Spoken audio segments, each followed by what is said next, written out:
Kayo pa rin ay nakikinig sa 1116 DXAS Radio Komunidad. Ito po ang programa Family Matters at kami po ang inyong mga kasama, Ibs Ismael. At ako naman, Dang Estrada. Ang DXAS ay isa sa mga himpilan ng Far East Broadcasting Company at kasapi sa kabisanan ng mga broadcaster ng Pilipinas. Ang FEBC ay isang non-profit, non-commercial, and donor-based radio station at dahil sa katapatan ng ating Diyos, tayo po ay patuloy na nagsasahimpapawid para maihatid ang mabuting balita ni Kristo. Inaanyayahan namin kayong maging bahagi ng ating radio ministry. I-scan lamang ang QR code ng ating GCash or ng ating bank account para sa inyong mga donation. Please send us a message para po ma-acknowledge namin ang inyong pinadalang donation. Maraming salamat sa inyong partnership. Yan. Sali po kayo sa ating kwentuhan. Mag-text sa 0916-296625. Pwede din mag-comment sa ating FB page na 1116 DXAS, Dear Community Radio. Ngayong Sabado, tatalakayin po natin isang mahalagang paksa. Yung tatlong bahagi ng paglaki ng bata o tinatawag natin 3Ps. Ito po yung tamang alaga, tamang gabay at tamang aruga. Alam niyo po, bawat haligi ay may katubas na papel sa buhay ng isang bata. So first, yung tamang alaga, syempre yung tungkulin ng ating mga magulang, tamang gabay ng mga guro, at yung umaga naman is tamang aruga na tatalakayin natin yung ang aruga ng mga professional tulad ng mga doktor at occupational therapist na tumutulong sa kalusugan at pag-unlad ng bata.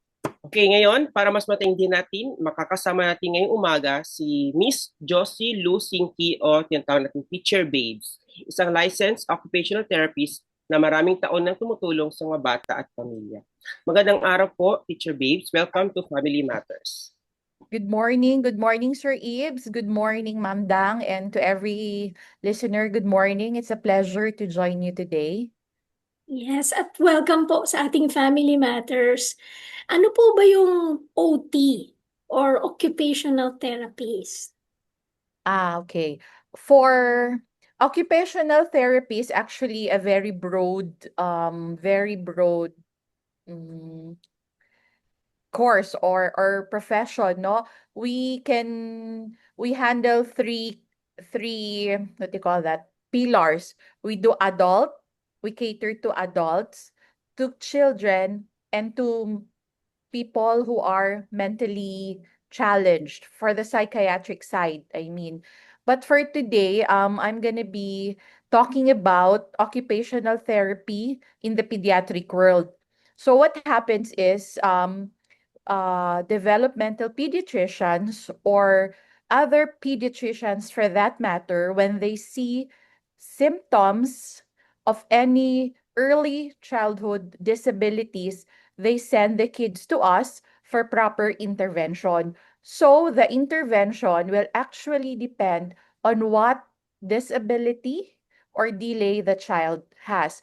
We do not only cater for kids with autism, but we do cater all physical, cognitive, and at times, sad to say, psychiatric children disabilities as well.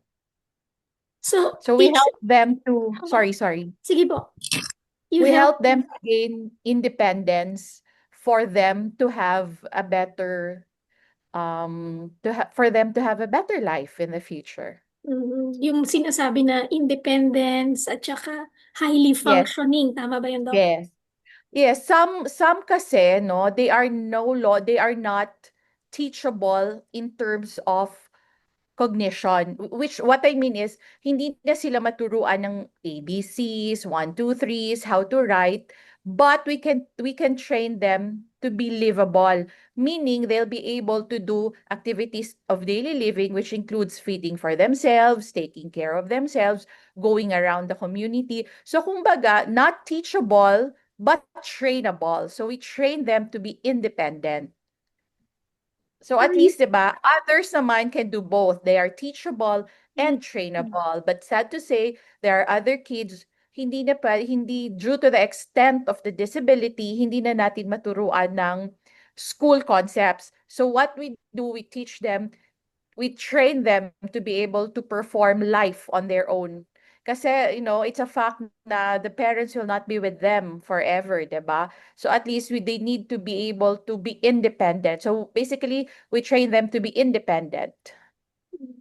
Dok, yung napapadok ako eh. So, iklaro na natin yun. Yung mga occupational therapist po ba ay doctor din by profession or hindi talaga? No, we are not medical doctors. We Okay. are occupational therapists. But there are others who go into, what do you call that? Masters, master Okay. degrees. So I think they are bestowed the doctorate something. So they can be addressed as such. Pero in the US, especially in the clinical setting, in the hospital based, some are addressed as such. But in the Philippines, especially for those in the school settings, they are addressed as teachers. Mhm. So occupational therapy is a different entity than the medical doctors. But of course, we work hand in hand. Pero kayo po, ma'am, Sure.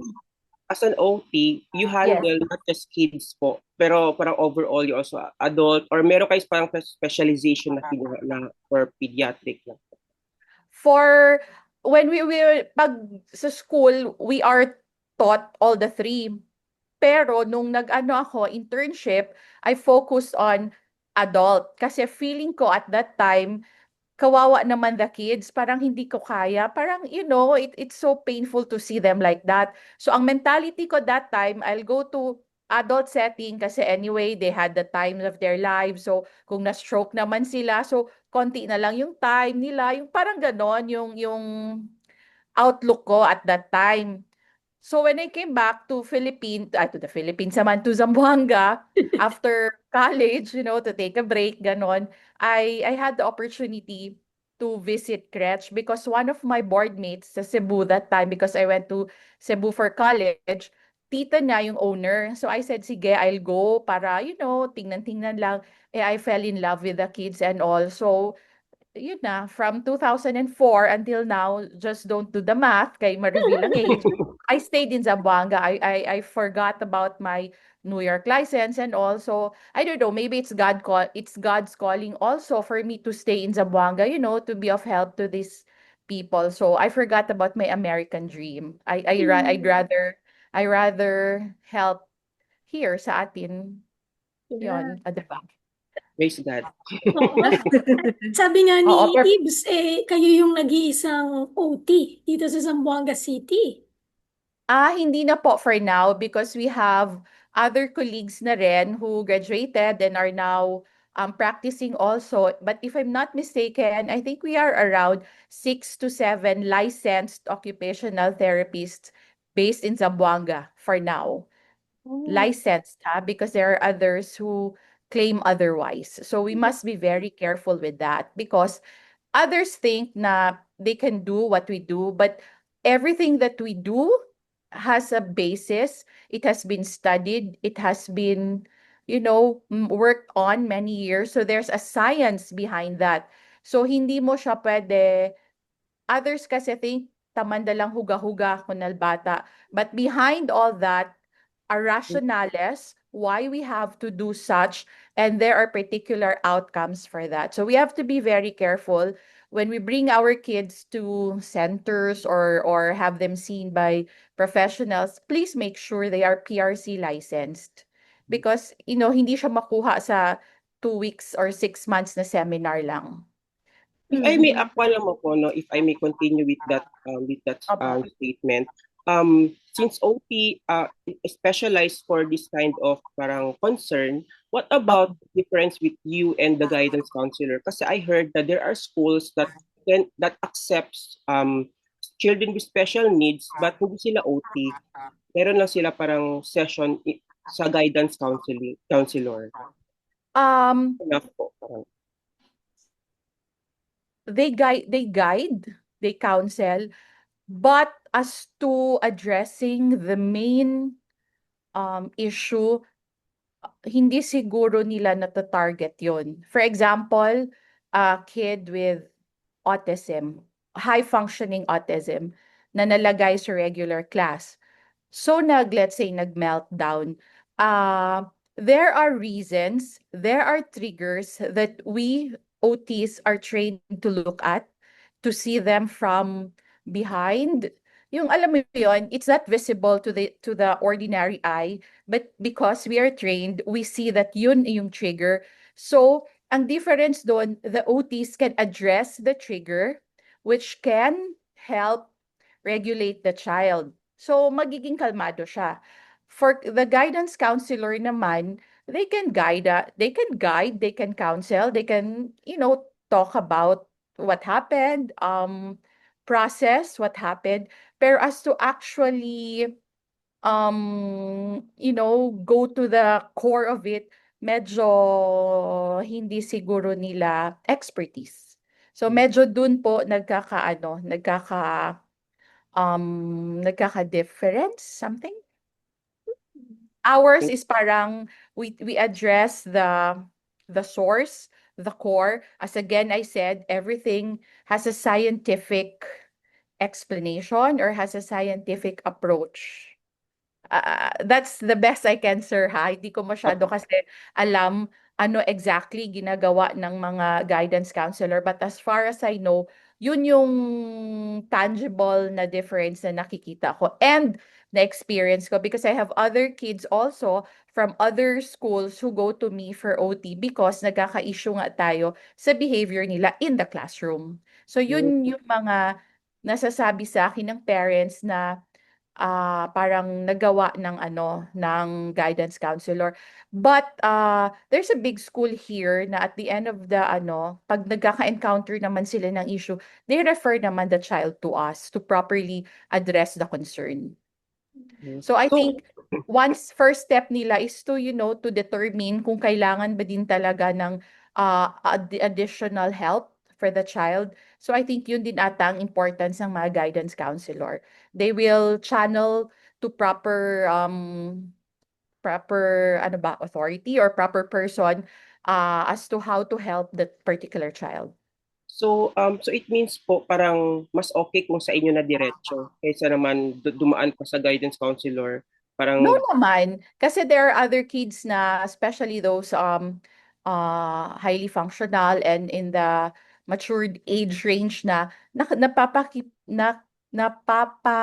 ba yan? You can talk to them, you can address the situation to them, but there are other kids kasi na hindi talaga. So that's when they bring the kids to us. Kumbaga, this guidance counselor, they can filter also who really needs our help.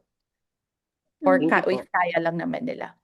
Teacher Babes, sabi Oh. mo dito sa Zamboanga City, ano yan, 6 to 7 kayo na license? I think, yes, I think. Oo. May idea po ba kayo na kung may mga patients din na dinadala dito from Basilan, Sulu, Tawi-Tawi, or meron din ba sila na mga No. OT doon sa area nila? Our neighboring islands, they do not have their own therapy, so dinadala po dito. I have kids from Tawi-Tawi, Basilan, Holo, yung I think Ipil merong malapit sa kanila.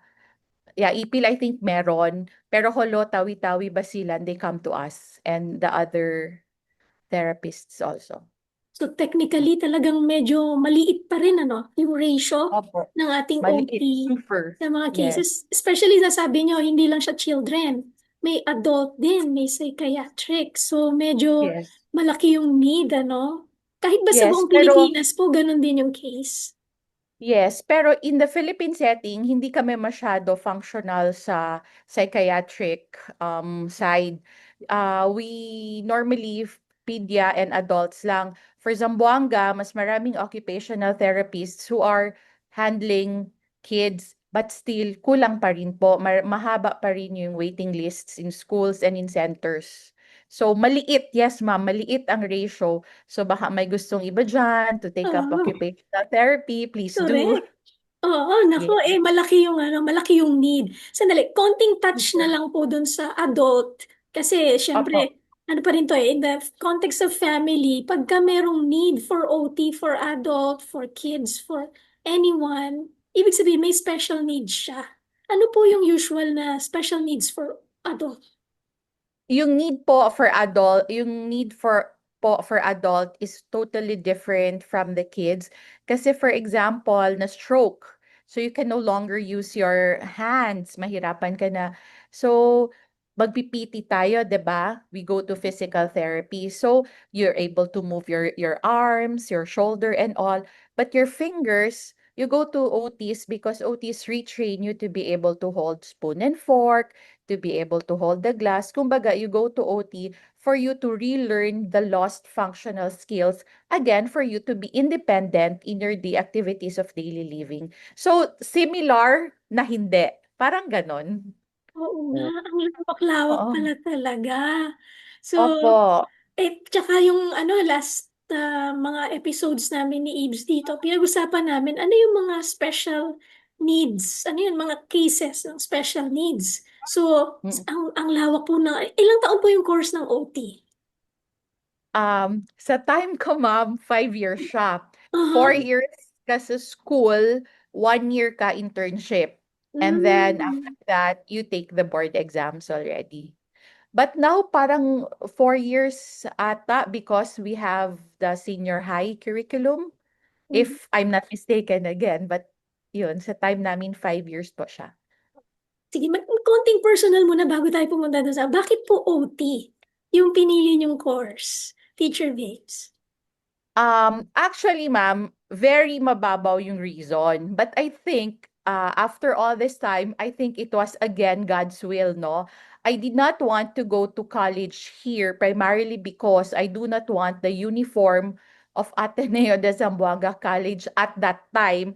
Kasi skirt, 'di ba? Parang mini mini pencil skirt, something. I don't like that. So I told my mom, I don't want to go there. I want to go to somewhere else. Tapos sabi niya, because I want to be independent kuno. Tapos sabi niya, if I want to go somewhere else, I can go to Dumaguete to take PT because my mga relatives doon. I said, no, I want to be somewhere totally independent. And the mom of my friend came home from the US. Sabi niya sa friend ko, oh, you take occupational therapy kasi ganyan, ganyan, ganyan, ganyan. And when I heard that, nag-research ako. So I told my mom, Mommy, I want to go to Cebu Doc because they have OT. Sabi na mami ko, ano yan? So ako din at that time, tampasabi, explain, explain, explain. Yung pala lahat ng explanation ko sa nanay ko, mali naman. Tapos yun, parang alam mo yun, hindi naman siya sa napasubo lang, pero I think yun na yun. So, first year, I was calling my mom, Mommy, ayoko na, I want to go back, ganyan, ganyan, ganyan. Sabi niya, hindi, you stay there, panindigan mo yan, ganyan, ganyan. And then, so I stayed. At that time, hindi ko pa siya na-enjoy, hindi ko pa siya na-love, but eventually, na-love ko na rin siya. And then came internship, 'di ba? Ayoko ng kids kasi nga I feel so bad seeing the situation. So I was concentrating on adults. When I came to Zamboanga, hello, kids naman lahat ng katapat ko. Although I've been going to Brent Hospital for some time, parang yung passion ko napunta sa kids. And then yun na nga, as I said, I don't know what happened, yung New York license ko and all, hindi na siya na ano, because I didn't want to go na, I stayed here. Parang, I don't know, maybe God's intervention at the end of it all. No particular reason why I took OT.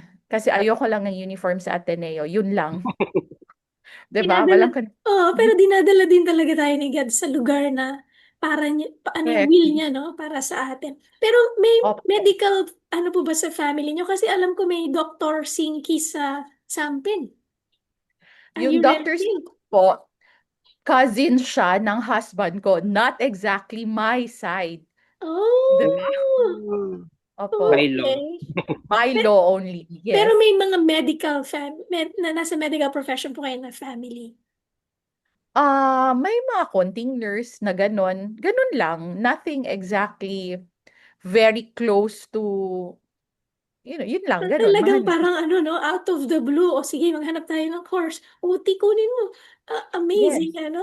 And Tapos you're, explanation ko sa nanay ko that time, sobrang, iniisip ko nga now, sobrang mali yung mga sinabi ko sa kanya what OT is, just to get away from Ateneo. Pero parang may reason din yung Ateneo, no? Dahil lang sa oh, uniform nila. Yun lang. correct. Ayan, sige, Oh, puntahan na natin yung pagiging OT sa mga mm-mm. children. Na sabi nyo nga po, developmental pediatrician will assess them. Tapos, pag nakita Yes. nila, they will recommend na pumunta sa OT. So kayo po, Yes. paano yung mga initial assessments at pagtukoy na merong special need nga talaga ang batang ito? Yes. So when we get the the referral from the pediatrician, so may naka-outline naman doon, no? Pero kung ano yung mga needs ng kids, yung mga ganun. But we also do our own assessment for us to be able to dig deeper. Kasi yung assessment ng DevPed malawak din eh. So we need to have our own target skills then. So in 1 hour, we at least 1 or 2 hours for assessment, we at least make long-term goals, short-term goals, and then we explain it to the parents as to how the therapy will roll. Kasi we also have, right from the start, to get the parents' trust also, we have to explain to them na there are times, especially yung first few days, iiyak talaga yung bata, and which is normal. Kasi syempre, no, if we do not have their trust, so how can we work together beautifully? Yeah. So, yun. So ma'am, we've been talking about yung OT, yung Mm. pag-handle sa kanila. At this time po, syempre, sa mga tagapakinig po natin, marami po tayong label na tinatawag sa kanila. So, hindi na natin babanggitin yung iba, but para sa inyo po, ano po yung right term na dapat nating tawagin sa kanila? Yes, it's a very, very nice question. In general, we should address them kids with special needs or kids with needs. Pag hindi naman natin alam exactly ano yung ano. Pero if alam natin with autism, pwede nating sabihin kid with autism. We do not call them lang special child, yung parang mga ganyan. We always say kid or children with needs or with special needs. Yun po yung politically correct term for kids with needs. So yung autism po, hindi siya pwedeng tawagin autistic. Hindi siya politically correct. Dapat child with autism. If you want really to use the word autism, hindi siya pwede hindi siya pwede autistic child, autistic kid. Dapat child or kid with autism. So, paano yung sa iba po? Ganun na po yung ganun din. correct. What With- do you mean? Other disability? With cerebral palsy? Yes, Ganun. with ADHD. Opo. Hindi na pwede let's say, especially the word mongoloid, we do not use it anymore. So, to everyone listening, please be careful with how we address these special children.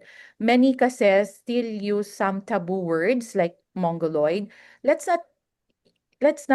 try to be very compassionate and passionate on how we address these children. So, paano po yun ina-address?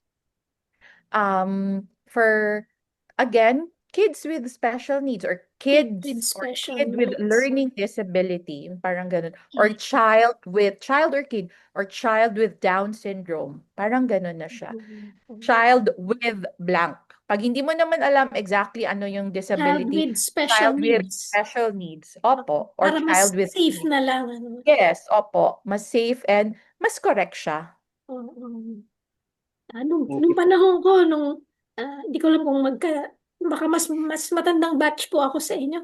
Noon, ang tawag yan, mga retarded yan. O yan, mga Ayan, mali din yan. kulang-kulang. Opo. O yan, dapat Opo. hindi na natin, dapat Hindi na po. tayo, nag-mature na tayo, no? Yung ating, Yes. hindi na natin sasabihin yon. And ngayon, Dapat wala ng stigma in the world yes, and in correct. our times now. Wala ng stigma. So we should be politically, passionately correct in addressing these children. 'Di ba may LGBTQ+++ na? So same na rin with the we have to be more open-minded, more accepting, and more kind. respectful. Yan, more kind. Kind na lang at Diba? for that matter. Kasi, Yes.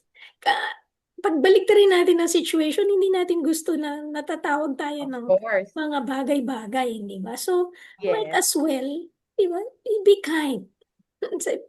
child with special needs. So, dati minsan nagagamit pa natin yun, no? Autistic yan kasi kala natin kind na yon. So, ngayon, Hindi. hindi na, hindi na po Tsaka yun. meron ding, hindi naman exactly stigma, no? Parang tingin ng ang overview ng mga people, lahat ng kids with needs autistic, which is not true. Parang overused, abused, misused ang word na autistic. Kahit ako naman po dati, ma'am, no, Mhm. before ko in-enroll si Isaac sa crèche, meron din ako ganong mindset. Tapos pagpasok ko ng school, parang nasashock ako, may sumisigaw, ganon. Pero nung as the times goes by na-i-inform na din ako, parang naging open na din ako sa ganitong Oo. environment. And yun din yung goal natin here sa Family Matters na ma-inform yung mga tao na Yes. this is what is happening now, and we have to be accepting and inclusive, ganon. So kaya ma'am, salamat. Kinder. You Kinder. should be kinder. At If you saka cannot yun be yung, anything else, just be kind. yun yung na-appreciate ko sa crèche. Kasi di mo naka-mixed yung kids with special needs na natuturuan natin na maging, ano yun, sabi mo nga, Ibs, na expose ka at mas na-appreciate mo, mas na-understand. And yun yung kagandahan nung environment na may ganon. Tama ba yun, Teacher Babes? Yes, sa crutch naman po, neurotypical kids with neurodivergent, we make a happy world there. Sometimes it's Oh, magulo, but most of the time it's happy. It's a correct. happy world where, everyone accepts everyone. And Yes. that is our goal in the future, di ba? Yes, That Correct. lalaki na yung ating mga anak, they will be in a world, more kinder world and more accepting world. correct.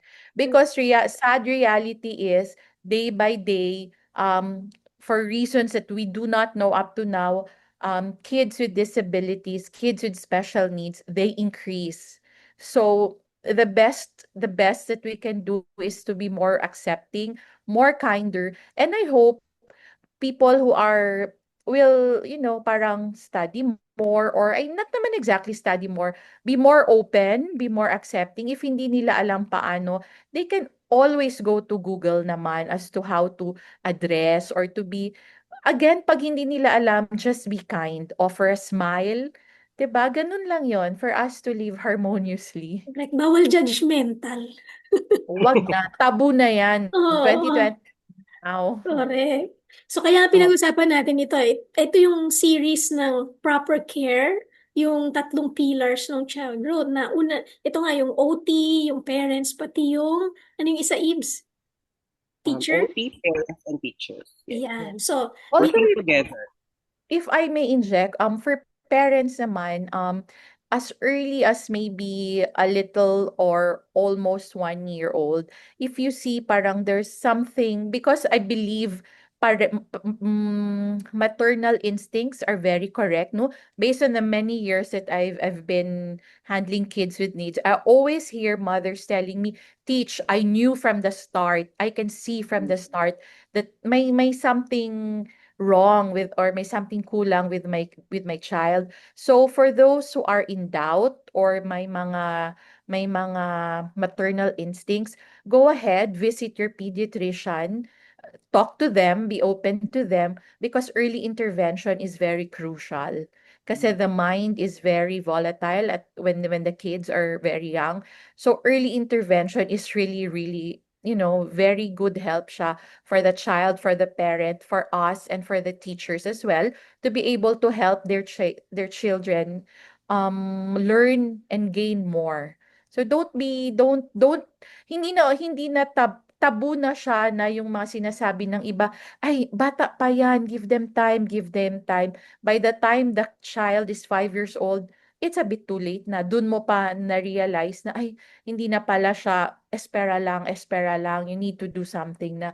Yun kasi yung mga common scenarios for those kids na nadadala na medyo a bit late na. Pero for those mothers naman na who listen to their instincts, kudos to you. At least natulungan sila ng the earlier time. Mm. So yun Ito, po, I really advocate early intervention. ikakat ko muna po. Balik tayo ulit doon sa link kasi na magkakat na rin po siya. Saglit lang po. Nabanggit niyo po kanina po na mahalaga po yung early intervention. And Yeah. as a parent po, ano po may mga pwede namin makitang mga signs na as a parent na walang masyadong knowledge sa mga ganito, yung mga critical signs na pwede, meron kailangang intervene. For autism, yung pinaka-common is pagtawagin yung bata, hindi lilingon agad. Parang tinawag mo na ng 10 times, hindi ka pa nilingon, pero may narinig lang konting ganyan, titingin, yung mga something like that. And also if parang meron silang unusual na behaviors, like naglaline sila ng mga objects, nagtitiptoe, or may mga particular food na ayaw nila yung amoy or yung taste. And ang most hindi sila nagso-socialize with even the people at home. Yung parang when you see them, they would rather be on their own than be with the people at home. And yung iba ayaw ng maingay.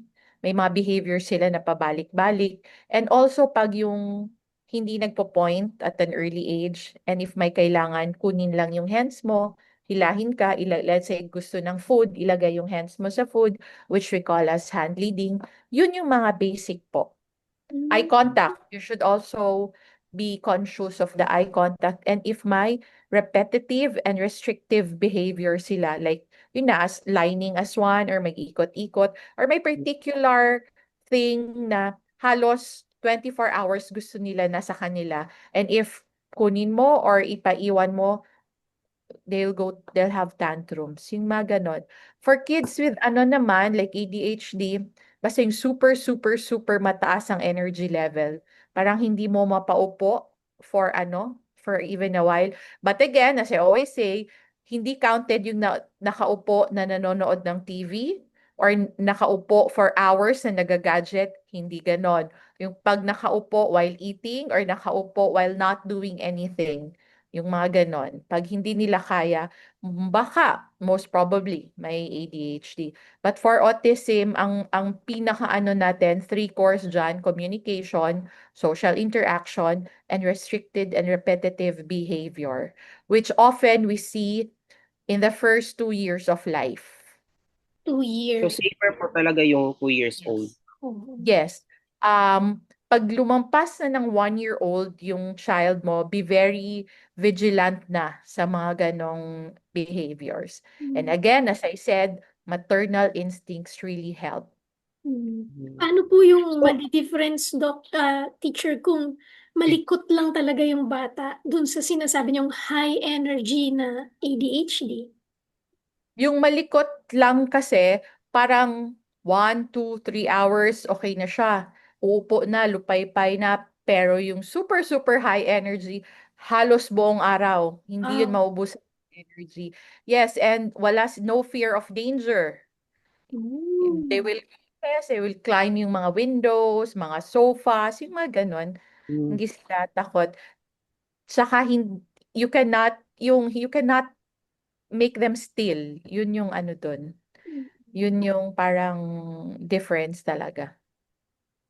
So ma'am, as a parent po kasi, dumating din kasi ako sa point na, alam mo yung, may nakikita ka ng sign, tapos in denial ka pa. So, naintindihan ko na we as a parent, you cannot afford to be in denial for a longer time. So ano po ba yung importance for early intervention? And if ever po, malaki na siya, tapos 18 years old na, ganyan, can I still do something or parang ganun? Before, when I was single, wala pa akong kids, always ako naiinis sa mga parents with denial. Sabi ko, ay, bakit ba nagdi-deny? Ganyan, ganyan. But when I became a parent myself, I realized that denial is also a part of acceptance. I think we really have to, daanan mo siya kahit no matter how strong, how you plan your mind to be, as acceptable as you want to be, meron at meron ding part na magdi-deny ka. So, again, now for me, denial is okay. But, big but, you only deny mga 10%. Deny ka, mag-iyak-iyak ka dyan. Like sinasabi ko sa mga mothers, sige na, bigyan kita 2 days, iyak-iyak ka dyan, denial stage mo. After 2 days, stand up ka na, balik na tayo. Para at least, I think it's part of the process for you to be more accepting and more open to what really is the situation. Parang mahirap din kasi I'm okay, pero at the back of your heart, hindi ka pala okay. So again, for me now, denial is part of the process. But again hindi tayo pwede parati lang deny. Sabi ko nga sa mga nanay, 2 days lang kayo mag-deny. After that, move on na tayo. Para ganon. So, early intervention is really important, no? Kasi as I said nga earlier, it means na identify mo earlier ang ang anong tawag diyan, ang issue, and maka-provide tayo ng effective early support to children and young people who are at risk for poor outcomes. So if, as you said, sir, yung 18 years old, medyo medyo depende. Depende sa case, sir. Depende sa level of autism. I received nung summer, I received a child who is 12 years old na very aggressive already. Even yung father niya, yung buong arms, puno ng pasa. So I asked the dad, bakit ngayon mo lang, sir, dinala? Or bakit ngayon mo lang pina-check? Ang sabi ng dad, at 2 years old, pina-check up na niya. So, ni-refer na to therapy and all. But sabi nilang mag-asawa, baka kulang daw lang sa love and all. So parang for them, pinuno lang nila ng love, ganyan, dinala nila sa a certain school. So okay naman daw siya for the first few years. So nung nag-teenager, doon na nag-start. But now, nung dinala niya sa akin, hindi ko na siya ma-cater because he's bigger than me, bigger than any other teachers, and yung pinaka-sad part, very aggressive. Even yung dad niya, sinasaktan na niya. So, what more can we do to help? So, what I did, I referred him to another kind of doctor. Pinatry ko mag-visit ng um, psychiatrist, maybe because they will be able to give medicines to control yung aggression. So, again, depende siya pag later on, depende sa level of may levels kasi yung yung autism, so mild, moderate, severe. So depende sa level and depende sa naging outcome. But also I want to I want to explain that even if these kids, they do therapy earlier on, there will really come a time when they go, especially when they turn into teenagers, we have what we call this regression.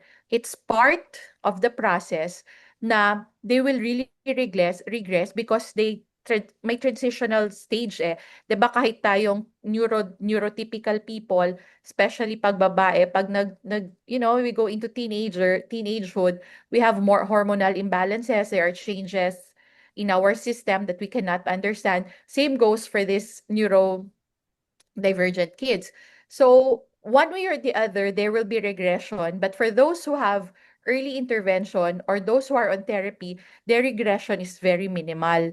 For those who do not do therapy, they regress, malaki yung regression. So that's what happened to the child na hindi pina-therapy ng dad, who was okay at first because nga, growing pa siya, and nung nag-teenager na, ang dami ng changes, so naging na siya, naging aggressive na, and hindi siguro na-address properly yung bakit siya nagiging aggressive, because it starts, kids with autism kasi, when there is something ang parang beginning, they, parang they try to hurt, pero not all, sir, not all. Some lang, they hit themselves. After that, dun na tayo napupunta sa iba. So, the moment pa lang they hurt themselves, we intervene already para hindi na siya pumunta to other people. So, ganun yung nangyari sa batang 12 years old. And one thing also, hindi daw nila makontrol yung food intake. That's why malaki siya masyado. So, pag nanuntok siya, sabi ko nga sa tatay, sir, pag ako sinuntok ng anak mo, hindi lang black eye ang matanggap ko, sir. Wala na akong Mm. makita. Stars na. Kaya sabi ko, hindi namin siya makater, but I'd rather refer him to other individual who might be able to better help his son. Mm. So, So yun po, medyo hindi magandang mga scenarios if we do not do early mm, intervention. Pero again ha, not all. Case to case basis, but majority sa nakita ko over the years, ganun po. Hindi maganda. teacher, yung siguro yung word for that is yung consistency, no? Nasabi mo nga, pina-check naman niya nung 2 years old. Tapos nakita nila parang okay naman siya. They do their own parang therapy sa tingin nila. Siguro, ano ba, part ba yun na yung iniisip din ng ibang mga families is, naku, gastos yan. Nagiging Pwede, hadlang po ba yun? Oo. pwede So, rin because, sir, alam mo yan, therapy is not cheap, 'di ba? yan, And oo. if we put our kids in a school, in a private school who caters to kids with special needs, medyo madugo din ang tuition, 'di ba, sir? Alam mo 'yan. True. But then again, as parents, Mm. our best. But also, we understand naman those who, due to problems. But I was told, pwede namang humingi daw ng assistance sa DSWD. Hindi ko lang alam paano. Mm. But I heard pwede because there are others who came to me humingi ng breakdown kasi nga ipapass daw nila sa DSWD for help. Siguro, So, something din na po pwede namin i-research yan na how the government assists yung mga ganitong cases. Kasi, under din po ba sila sa mga PWDs? Parang tama ba? yes, they Oo. can also they can get a PWID and they are entitled to all the benefits Yan. um nung card. Mm. Opo. Exempt Hopefully, lang ata sa mga tuitions oo. and hindi ko rin alam sa therapy sa hospitals, hindi ko rin alam if applicable also siya. Hopefully, may mga batas din no, na maipapasa to really Opo, help more sa ating mga Lalo cases. na increasing ang mga cases. Oo. opo, sana may ano rin, no, government, what do you Yes. call that? Subsidy, Sige, whatever, ganun. isama natin sa advocacy natin, di ba? So, paano nyo yun? Pabalikan natin ng konti yung Dok. So, paano nyo yun hinihikayat yung mga magulang na to be consistent, na ipagpatuloy yung therapy ng kanilang anak? We explain to them. We show them like ako personally, na-explain ko yung mga possible scenarios pag in the process, nag-stop, and pag yung mga hindi nagsa-stop. But most of the parents, they see din kasi the outcome of the kids in school. Yung mga iba nga, nagugulat sila, may ano pala siya, but parang he lives or he behaves like any other kid na, yung parang ganon. So yung nakikita na nila yung effect na ng continuous therapy. So ma'am, speaking of consistency, we all know na education uh, is a continuous process. So from the school to the home. So as a parent ma'am na medyo hindi trained to intervene like ano OT, paano po kaya yun ma'am na maging consistent yung sa bahay? Kasi I heard kasi na sa isang parent na during his time sa America sa States, meron daw parang special session sa mga magulang. So, dito sa Philippines, parang may nakikita ko na medyo closed door. So, nasa loob ang bata, ang parents sa labas, so, di ko alam kung ano ang intervention na ginagawa sa loob. Paano kaya yun, ma'am, na kami din as a parent, meron din kaming magawa, parang gano'n. Normally po kasi, we do close doors because yung behavior ng child very controllable if the parents are not inside, if they do not see the parents Okay. po. If andyan yung parent, parang yung authority ng therapist nawawala. Kasi, syempre, di ba, young as they are, alam naman nila na they can always get comfort from their parents. So, konting ayaw lang nila gawin from the therapist, tatakbo sa parents, tapos iiyak, yung mga ganon. So, hindi siya masyadong effective. That's why we always, hindi lang naman dito sa Zamboanga yan, I think everywhere, when we do therapy, the parents are just outside. So, after the therapy, that's when the therapist will talk to the parents, tell them what happened, how it went about, and ano yung kailangan na ano rin nila sa bahay. Hindi naman po lahat ng nangyari sa therapy kailangan nilang i-replicate at home. There are certain behaviors lamang na kailangan consistent sa bahay at sa therapy para hindi rin naman very stressful for the parents. And also, there are some techniques during therapy hindi fina-follow ng mga bata if coming from their parents because parang nasa kanila, mami ko to, bakit ganun yung ano, alam mo yun, yung parang they have kasi this, kahit naman yung mga neurotypical kids, 'di ba, mas naniniwala sila sa teacher, sa school, kesa sa sinabi ng mommy. So parang ganun din, sir, yung rationale. So ang like ako, ang ina-advise ko sa kanila, a certain 2 or 3 behavior na ito yung kailangan mong gawin sa bahay, dapat consistent ka dito para hand in hand tayo, sabay yung ano natin, sabay yung takbo natin. Ganun po. It's always dapat open communication. Yung iba naman, pag hindi masyado na ano, fina-follow up through text or PMs, yung mga ganon. Yung kahit sinabi mo na, eto yung gawin, ganyan-ganyan, pagdating sa bahay, medyo umiiba yung behavior or response ng bata. So we make follow up sa mga text, PMs, ganon. Nakikita It's natin really dito important. yung Oh, halaga ng partnership, ano? Kasi yes. pwedeng Opo. okay siya sa therapy, tapos walang follow-up ni Yes. parent na parang pagka nasa bahay, hindi na-follow through, kulang, Yes. sayang. Kasi you leave your child for therapy around 1 or 2 hours siguro the most, and the rest of the hours nasa sayo na, and hindi yan every day. Merong ibang 2 times a week, 3 times a week. So kailangan consistent po tayo. Anong ginagawa sa ano, yun din yung ano ginagawa sa bahay. But again, particular behavior, hindi naman lahat kasi syempre, Hmm. 'di ba? We understand in the limitations of the parents and the child as well. Hmm. So kayo po, Teacher Babes, ano po yung pwede nating mabigay na advice sa mga parents ngayon na um, minsan like ako, dumating din ako sa point na, okay, hayaan ko na lang si school, sila nang Opo. bahala. Tapos sa bahay, wala na, ganyan. So, ano kaya yung pwede natin mabigay na advice sa mga parents po? Pag masyado po tayong busy and wala tayong time na, to sit down and ano, we, siguro before we go to bed, we talk to them, yung mga ganon, we show love, care, compassion, the best that we can. But if meron naman tayong konting time, siguro we can magtanong lang, how are you? Yung parang mga ganon. But for those parents who are still nasa step 1, again, early intervention, tsaka wag tayo masyadong makinig yung sa let the child grow lang muna. When you see something not right for you, have it checked. And those who are doing therapy now, just be consistent. You may not see the difference or the outcome at the moment, but believe me, in the long run, the outcome will be nice. Kasi some of them, they think when you go to therapy, 1, 2 weeks, okay na. It's not like that.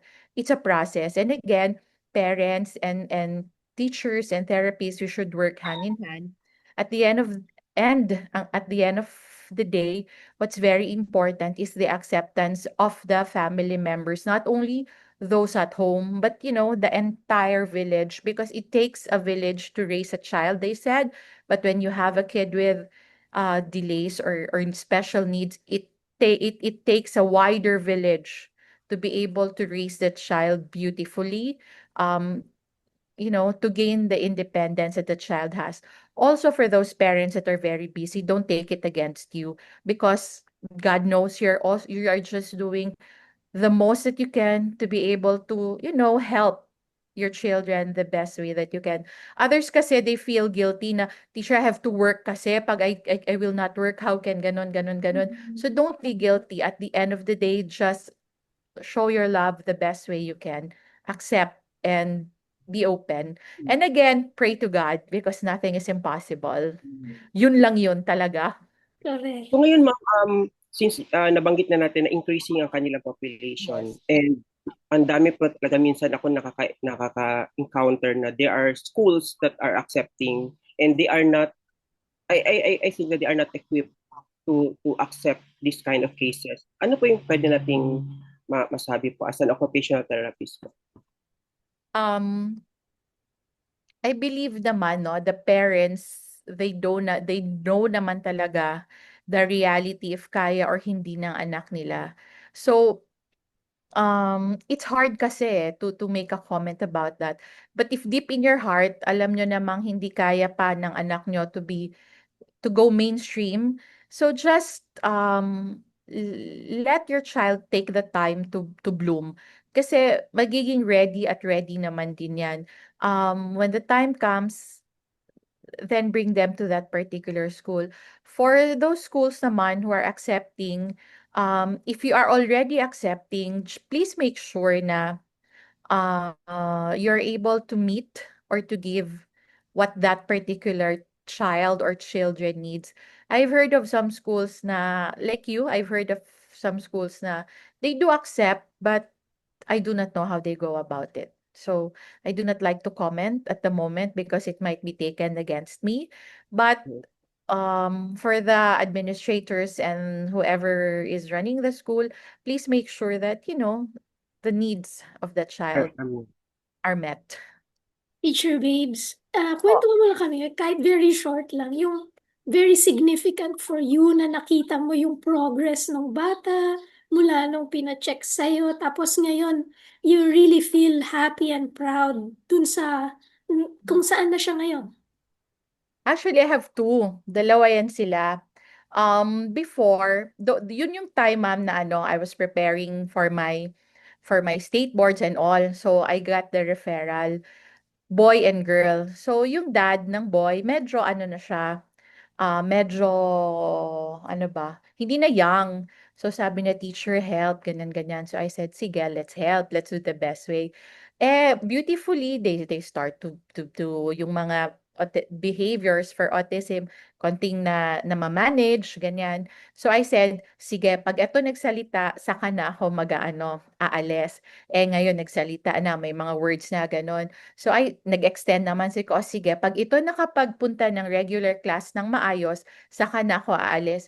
Nakapunta po ng maayos sa kinder, na grade school. So sabi ng parents, teacher, huwag ka muna umalis, baka mag-regress, ganyan, especially yung girl, kasi nag-start na siya mag-menstruate. So sabi ko, sige, I will later on ko na siya i-renew ulit, ganun. Until the time na nag-college na sila, yung girl is in Siliman now, I think, taking, basta there's a particular animation, whatever course na tinake up nung girl kasi magaling siya mag-drawing, yun yung forte niya. And yung guy naman, college na siya now here in fishery school. So yun, parang when you see them, especially the girl, you wouldn't see na siya yung batang nagwawala dahil alam mo hindi makuha yung doll niya tapos hindi kayo pwede magkita sa Southway Mall because why are you here, teacher? You're not supposed to be here.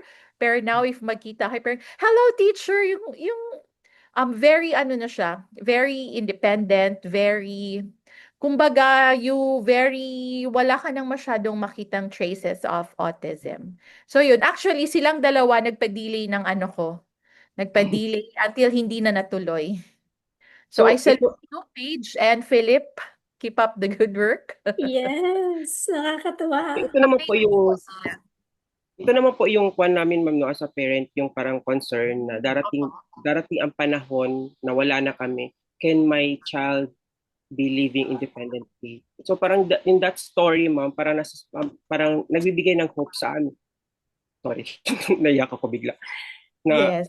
kaya ng anak ko mabuhay na kahit wala na Yes. Yun yung sinasabi ko earlier on. Yung iba, hindi na sila, you cannot teach them to read, to write, but you teach them to be able to cook, feed themselves, yung bumili sa tindahan, yung mga ganon.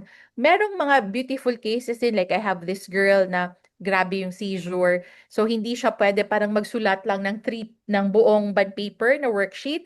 Pag napuno niya yun, after a while, makita mo, tsak, nag-seizure na pala. So we avoided that. Instead, we taught her how to, magluto o yung simple ano lang for her to be able to to live independently as much as possible.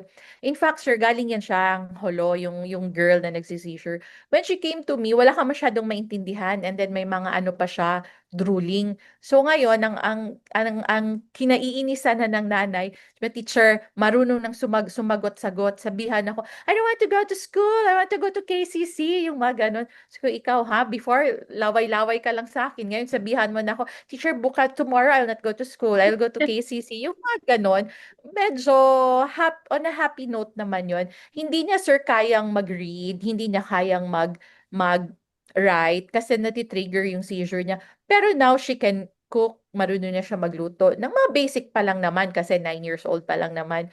Pero marunong na siya magsabi anong gusto niya, anong ayaw niya, she can take a bath. Tapos yung beautiful sa kanya now, nag-menstruate na siya, kaya na niyang on her own. So sabi nga ng nanay, pwede na siya bumalik ng Saudi. So huwag ka na bumalik, dito ka na. Kasi kailangan pa, work in progress pa lang yung daughter mo. So ganun, both ways, kaya nila, sir, as long as, parents and teachers, again, work hand in hand. And of course, we pray to God for more guidance. Yun. Sige, naku, ang bilis ng oras. Nakakatuwa yung kwentuhan. Pero syempre, hindi naman to last na i-guess natin si Teacher Babes, di ba? Pero final message, teacher, sa mga parents na, yung pa rin, sabi mo nga, mag-deny po kayo saglit lang. Pero papaano yung encouragement natin sa ating mga listeners ngayong umaga? At first, it's really hard, no? Lalo na pag dinayagnosa ng doctor, your child has autism, ganyan, autism spectrum disorder. Ganyan. It's hard, I know. It's hard, it's painful, but there is hope. There is a chance, there is a hope. Just believe in your child, believe in yourself, pray to God, and let's go to the proper people who will be able to help and guide us. Don't be ashamed to ask for help. And the world is big. Your kids can be accommodated. So let's not worry for the future yet. Let's do our life day by day. So sir, kaya yan ng anak mo. Let's Thank you. go day by day. Just be hopeful, be open, and again, the world is big and a bit kinder now. Carry on lang, carry on to the parents who are in this ship. Let's sail forward and carry on. We will reach a beautiful destination at the end of it all. Yan. So it's really important yung coordination, yung help ng teachers, parents, and ng occupational therapists. So I just remember a verse in 1 Corinthians 12:12. Different parts, different functions, but with a unified purpose, so one body. Yes. So ganyan din pagpapalaki ng bata, kailangan magtutulungan ang bawat haligi para sa isang layunin, ang kabuuan at kabutihan ng ating bata. So thank you, Teacher Babes. Welcome. Thank you for the opportunity. Final encouragement natin, sabi nga ni teacher, carry on. Hindi po kayo nag-iisa. Merong Yes. katulong, may katuwang. Yan, mga teachers nandito sa Family Matters. Kasama niyo po kami. Kaya palagi namin inianyayahan kayo na mag-message kayo sa amin. We can connect you. Ayan. So baka sa mga, Connect. listeners, Teacher Babes, saan po kayo pwede ma-contact? Pwede natin i-announce yan. Pwede po ba? They can find me in Crèche, Mondays to Fridays, 8 to 5 p.m.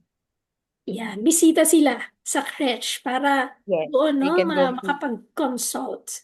Ayan, ako, pansamantala po tayong magpapaalam dito sa Family Matters. Salamat po sa inyong pagsama dito sa ating programa. Napapakinggan po ang Family Matters Monday to Saturday, 9:30 to 10:30 in the morning. Iba-ibang kwentuhang pampamilya po yan. Subaybayan niyo po kami. Ako po, si Dang Estrada. Yan. Ako po si Ibs. papaalalang bawat paglalakbay ay nagsisimula sa pag-unawa. Kaya sama-sama nating harapin ang bawat pagsubok sa buhay ng may pag-asa. Ang Family Matters po ay kasama niyo sa pagtataguyod ng pamilyang Pilipino.